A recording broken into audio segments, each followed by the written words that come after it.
Have you ever wondered how the stroke of a pen could alter the course of history for millions?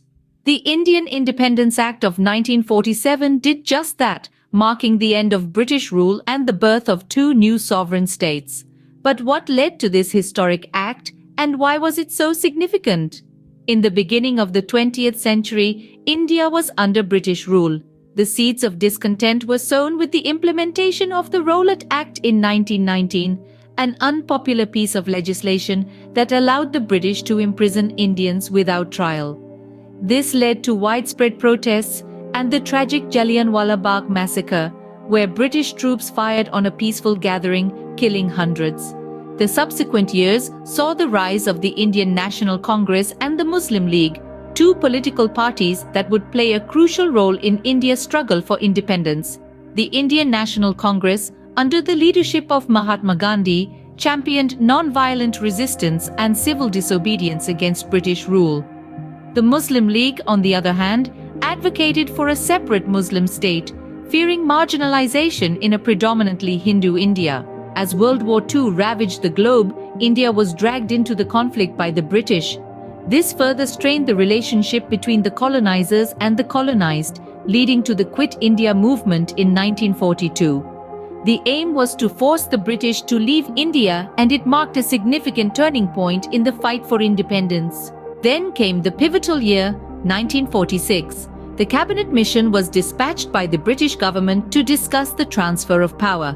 However, disagreements between the Indian National Congress and the Muslim League over the proposed united but decentralized India led to communal violence.